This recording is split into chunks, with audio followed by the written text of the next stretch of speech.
Okay, good morning. Here we are. We're going to do our English lesson for the day.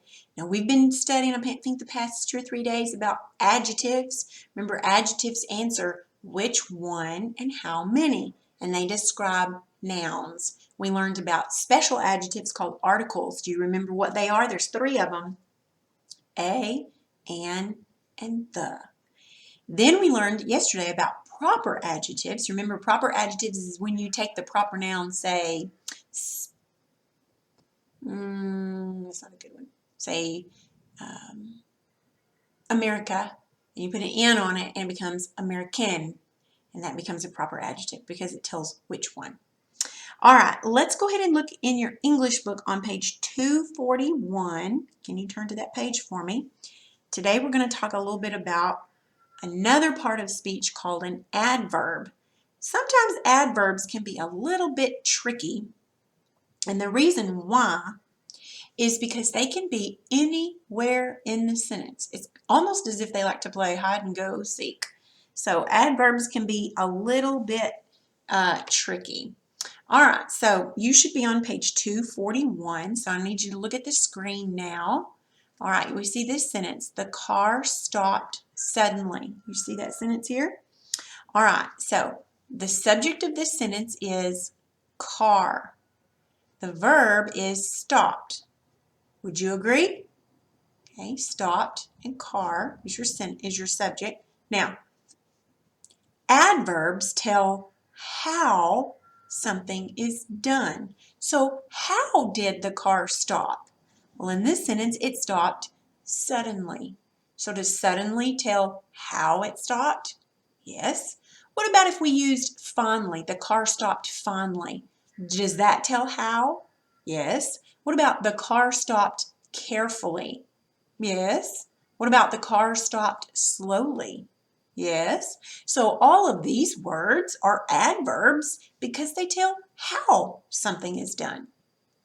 Okay, adverbs also tell when or where something is. For instance, when did the car stop? How about the car stopped yesterday? The car stopped finally. The car stopped now.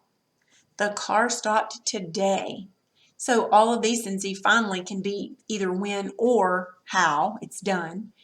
These tell when the car stopped. What about where? The car stopped here. The car stopped there.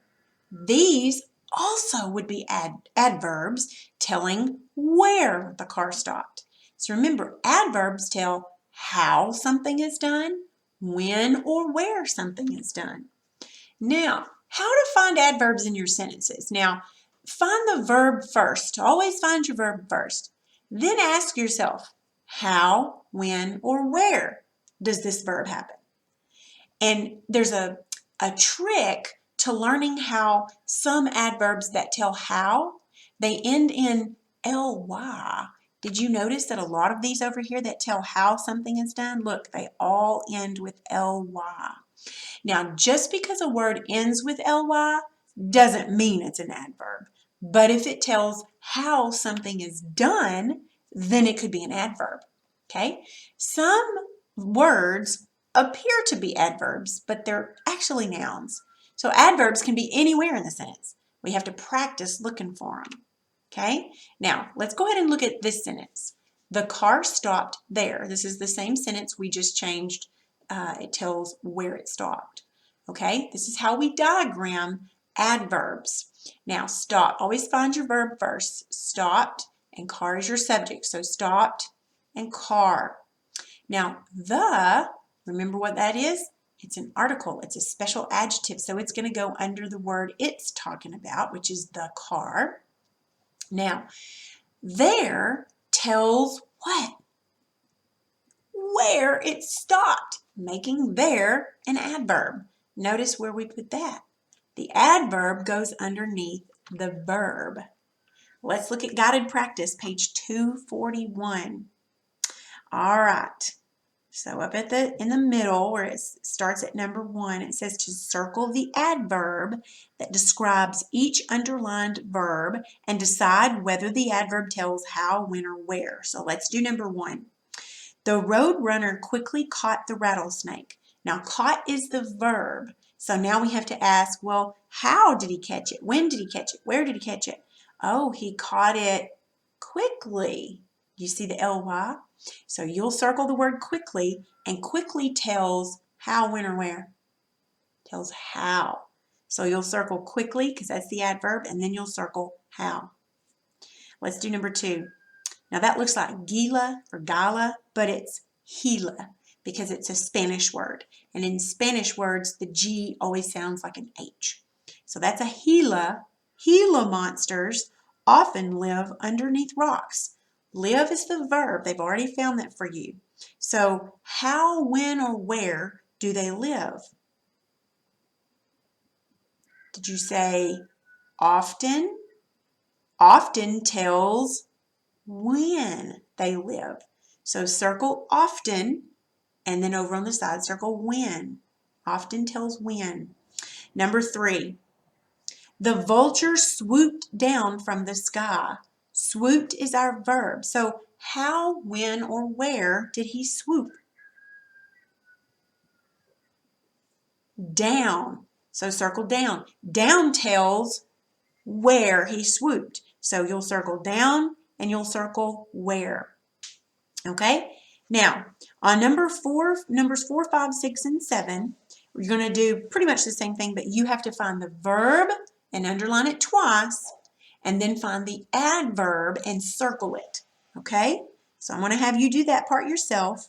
And then on numbers 8 and 9, you are just going to finish the sentence with an adverb that answers whatever it says. There's a where and a when, and you've got to put something there. And then on number 10, you're going to diagram that sentence as best you can, okay? All right, so go ahead and pause it and finish the guided practice. We don't grade this. This is just simply practice, okay? So go ahead and pause it, and then when you're finished with it, you can turn it back on and we'll go over the answers, but make sure you finish it first.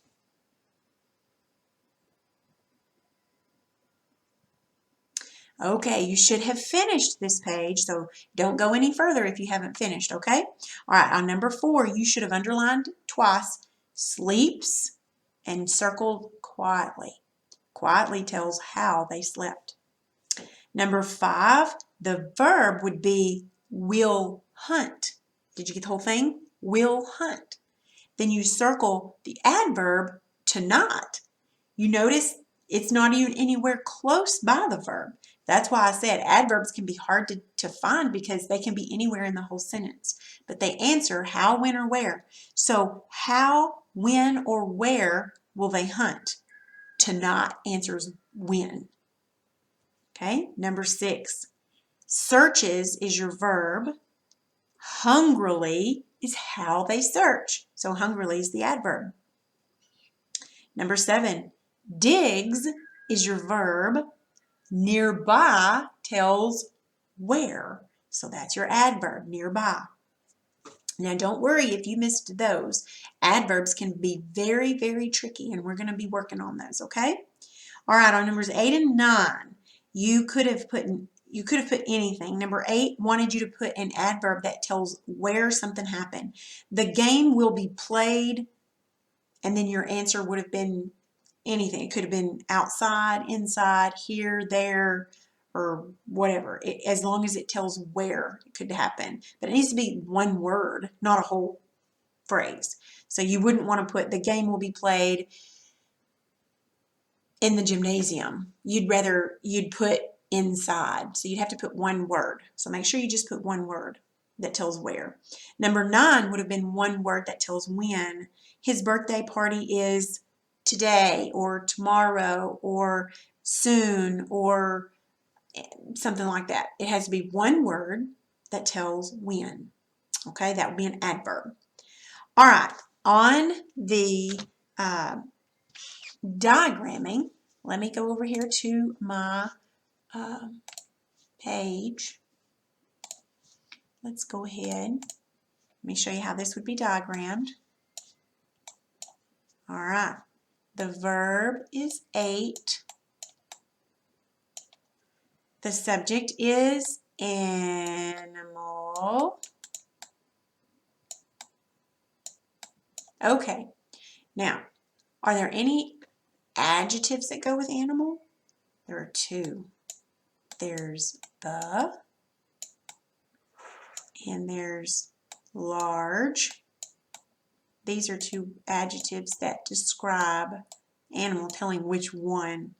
Okay, ate. Is there an adverb that tells how, when, or where he ate? He ate slowly. It ends in ly, so it tells how he ate. And that's where you would diagram the adverb because it answers the question for the verb. Okay, I hope that makes sense to you. All right, so your assignment then is to complete page 242. Make sure you do the apply and write the whole page. If you have trouble with it, you can let me know, or you can send me a message and then we'll work on it maybe next week one day on a day that we get to Zoom. Okay? All right, that will be all for today. Where's my page?